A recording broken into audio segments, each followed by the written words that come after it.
अस्सलाम वालेकुम दोस्तों, welcome back to another video. आज की वीडियो में मैं आपको यूकैस के एप्लीकेशन पोर्टल पर अप्लाई करना सिखाऊंगा कि आप यूकैस में आंसू स्कॉलरशिप के लिए, सीएससी स्कॉलरशिप के लिए और यूकैस में masters leading to PhD program है उसके लिए हम कैसे अप्लाई कर सकते हैं। एक ही पोर्टल पर आपने अप्लाई करना है और इस पर कुछ चेंजेस हैं। और खुशखबरी की बात यह है कि आप यूकैस में अप्लाई करते हैं तो आप विदाउट एक्सेप्टेंस लेटर भी अप्लाई कर सकते हैं। यूकैस में अप्लाई करने के लिए कोई एप्लीकेशन फ़ी भी नहीं चाहिए होती, लिहाजा आपको अप्लाई करना चाहिए। यूकैस के पोर्टल पर सबसे पहले अपने अकाउंट बनाना है। अकाउंट बनाने के बाद आपने अब लॉगिन करना है। लॉगिन जैसे ही आप करेंगे तो इस तरह का इंटरफेस आ जाएगा। एप्लीकेशन रिकॉर्ड आपको इधर शो हो रहा है। एप्लीकेशन रिकॉर्ड पर आप क्लिक करेंगे अगर आपने पहले एप्लीकेशन स्टार्ट की हुई है, वरना आप स्टार्ट एप्लीकेशन से स्टार्ट करेंगे। फिर ये डिग्री प्रोग्राम पर आपने क्लिक करना है, क्योंकि आप डिग्री प्रोग्राम मास्टर्स या पीएचडी के लिए अप्लाई कर रहे हैं। तो अगर आप मास्टर्स में हैं तो यहाँ मास्टर्स, पीएचडी में तो पीएचडी वो सिलेक्ट करने के बाद नीचे ये एप्लीकेशन प्रॉमिस जो तमाम रीजन को आप सारों को आपने यस कर देना है। उसके बाद आपने नेक्स्ट स्टेप 2 पे आ जाना है। स्टेप 2 पे आपने अपना इंग्लिश स्टार्ट प्रोग्राम सेलेक्ट करना है, अपना मेजर सेलेक्ट करना है। फिर इधर जिस इंस्टीट्यूट में आप अप्लाई कर रहे हैं उसको आपने इधर लिखना है। उस इंस्टीट्यूट का नाम आ जाएगा। उसको लिखने के बाद आपने नेक्स्ट अपना मेजर लिखना है कि आपका मेजर कौन सा है। जिस तरह फॉर एग्जांपल इधर मैं इन्वायरमेंटल इंजीनियरिंग लिख रहा हूँ कि हम इन्वायरमेंटल इंजीनियरिंग में अप्लाई करते हैं। उसके बाद फिर अगर आपके पास एक्सेप्टेंस लेटर है तो आप किसी सुपरवाइज़र का इधर नाम सर्च करेंगे, उसका नाम आ जाएगा। अगर आपके पास एक्सेप्टेंस लेटर नहीं भी है तब भी आपने यहाँ कोई ना कोई सुपरवाइज़र सेलेक्ट करना है, ताकि आपको एक्सेप्टेंस लेटर मिलने का चांस बहुत ज़्यादा होता है। इस तरह भी मैं एंड में आपको बताऊंगा कि ये कैसे कारगर साबित हो सकता है। जब आप इस तरह नाम लिख कर सर्च करेंगे तो आपको उस प्रोफेसर, उसका इंस्टीट्यूट और वो किस मेजर में सुपरवाइज करता है वो सारा कुछ शो होगा। इससे ये होगा कि अगर आपको एक्सेप्टेंस लेटर नहीं मिला होगा, जब आप उसका नाम डाल के अप्लाई करेंगे तो उस प्रोफेसर को ईमेल जाएगी यूनिवर्सिटी की तरफ से, यूनिवर्सिटी उससे कंफर्म करेगी और इस तरह अगर उसके पास वैकेंसी है तो वो आपको एक्सेप्टेंस लेटर देगा। और ऐसा मेरे अपने रिसर्च ग्रुप में हुआ है। हमारे रिसर्च ग्रुप के स्टूडेंट्स को 2 को एक्सेप्टेंस लेटर इस तरह मिला था। अप्लाई करने के बाद जब उन्होंने प्रोफेसर सेलेक्ट किया, उस प्रोफेसर को ईमेल गई और उसने उनको एक्सेप्टेंस लेटर दिया। स्टेप 3 में अब आपने जो है ना पासपोर्ट की इन्फॉर्मेशन डालनी है। आपका नाम क्या है, लास्ट नेम होता है आपका, सेकंड नेम या सर नेम, और फर्स्ट नेम आपका गिवन नेम होता है। ठीक है, ये मिस्टेक आपने नहीं करनी। बाद का स्टूडेंट इन चीज़ों में कंफ्यूज हो जाते हैं। यूकैस के पोर्टल पर एक चीज़ का आपको ध्यान रहे कि आपने हर चीज़ अच्छे से फिल करनी है, क्योंकि आप जब यूकैस में एप्लीकेशन सबमिट कर लेंगे उसके बाद यहाँ इसको आपके पास एडिट करने का ऑप्शन बिल्कुल भी नहीं आता। लिहाजा आपने अच्छे से इसको फिल करना है और आप तमाम तर चीज़ें अच्छे से अपलोड करेंगे जिस तरह रिक्वायरमेंट है।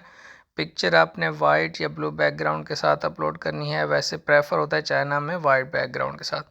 आपने अपनी personal information, gender, nationality, contact number, आपका एड्रेस, आपकी तमाम तरह इन्फॉर्मेशन बहुत अच्छे से फिल करनी है और केयरफुली फिल करनी है। दोबारा याद करा दूं कि आपकी एप्लीकेशन एक बार सबमिट होने के बाद आपके पास जिस तरह सीएससी में होता है कि आप दोबारा एडिट कर सकते हैं, इसमें यूकैस के पोर्टल पर बिल्कुल भी ऑप्शन नहीं होता कि आप इसको एडिट कर सकते हैं या नहीं। ये तमाम आपने इन्फॉर्मेशन जब आप फिल करेंगे उसके बाद अब आपका नेक्स्ट फेज़ ओपन होगा, जिसमें आपने लैंग्वेज प्रोफिशिएंसी के बारे में बताना है। जैसा कि आपका इंग्लिश स्टार प्रोग्राम है तो आपने यहाँ पर बताना है कि आपके पास इंग्लिश प्रोफिशिएंसी है या नहीं है। अगर आपको सिर्फ इंग्लिश प्रोफिशिएंसी लेटर पर अप्लाई करें तो आपने इसको नन कर देना है। इंग्लिश लेवल गुड बताना है और आपने अपना चाइनीज़ लेवल पुअर बताना है, ताकि आपको चाइनीज़ लेवल के लिए कोई सर्टिफिकेशन वगैरह देना ना पड़े। तो ये सारी इन्फॉर्मेशन फिल करने के बाद फिर नेक्स्ट है आपके पास कुछ चीज़ें होती हैं जो कि आपने यहाँ पर डालनी है। इन्फॉर्मेशन चाहिए और रिसर्च प्लान जो आपका है वो अपने प्रोफेसर की डिटेल्स पढ़नी है, वो किस चीज़ पर काम कर रहा है, या अगर उसने आपको एक्सेप्टेंस लेटर दिया तो जो टेम्पलेट है उसमें लिखा हुआ है उसने कि रिसर्च टाइटल क्या है, तो यहाँ आप वो रिसर्च टाइटल सेलेक्ट कर लेंगे। एक्सेप्टेंस लेटर अगर आपको मौजूद है तो आपने इसको येस करना है। उसके बाद एक पोर्शन ऊपर है कि अगर आपको कोई और सुपरवाइज़र हायर किया जाए, आपको यूनिवर्सिटी या इंस्टीट्यूट रिकमेंड करे तो आप एक्सेप्ट करेंगे, आपने उसको भी। अगर आपको एक्सेप्टेंस लेटर नहीं है तो आपने उसको येस करना है ताकि कोई भी आपको मिल जाए। इसके बाद नेक्स्ट स्टेप 3 है, इसमें आपने एजुकेशनल एक्सपीरियंस बताना है अपने। अगर आपके पास कोई एजुकेशनल एक्सपीरियंस है तो आपने वो तमाम डिटेल्स आपने इधर लिखनी है। और अपना जो है ना सबसे पहले आपने डिग्री बैचलर्स की, उसके बाद अगर ज़रूरत पड़े तो मैट्रिक और इंटर की भी ऐड करें, वरना सिर्फ बैचलर्स की भी इनफ होती है। तमाम तरह अपनी यहाँ डिटेल्स लिखने के बाद आपने इसको अच्छे से फिल करना है। अगर आपके पास नीचे कोई वर्क एक्सपीरियंस है तो आपने लिखना है, अगर नहीं है तो आपने इसको जस्ट नो करके फिर आपने क्लिक करना है नेक्स्ट पेज पर। नेक्स्ट स्टेप में अब आपके पास जो है ना आपने अपने फैमिली बैकग्राउंड में किसी की डिटेल्स डालनी है। कोई भाई की डाल दें या फादर की डाल दें, ताकि वो कंटेक्ट करना हो तो वो आपसे करेंगे। जिस तरह यहाँ पर मैंने फ़िलअप कर ली हुई हैं। मैंने पोर्टल बनाया अपने भाई के नाम का क्योंकि मेरा ऑलरेडी बना हुआ है। तो इलीगल अगर आपका कोई एक्टिविटीज़ हैं तो आपने वो भी इधर सेलेक्ट करनी है, क्योंकि किसी की नहीं होगी डेफिनेटली। तो आपने ये सारे नो कर देना है और नेक्स्ट पेज पर क्लिक करना है।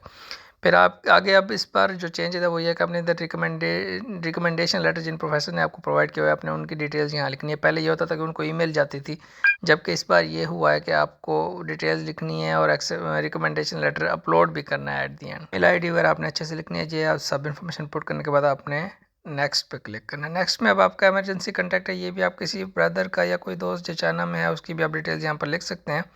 तो आपके अपने करंट एड्रेस करंट इन्फॉर्मेशन वो अच्छे से आपने लिखनी है और आपके होम कंट्री की डिटेल्स भी आपने अच्छे से लिखनी है ताकि अगर वो कोरियर के थ्रू आपसे रब्ता करें तो इजीली कर सके। फिर आपने नेक्स्ट स्टेप पे क्लिक करना है और इधर फंडिंग सोर्स आपने सेलेक्ट करनी है कि आप कौन सी स्कॉलरशिप के लिए अप्लाई करना चाहते हैं। यहाँ पर आपने सी ऑप्शन क्लिक करना है। यहाँ पर आपने चाइनीज़ गवर्नमेंट स्कॉलरशिप भी क्लिक करनी है। आपने आंसर स्कॉलरशिप भी सिलेक्ट करनी है। आंसर स्कॉलरशिप के नीचे होता है आई एग्री टू लाइक एक और scholarship master leading to PhD के लिए भी आप यहाँ पर क्लिक करेंगे तो इस पर आपने एग्री कर देना और नेक्स्ट पेज पर क्लिक कर देना। नेक्स्ट पेज पर क्लिक करने के बाद आपकी एप्लीकेशन हो जाएगी कंप्लीट।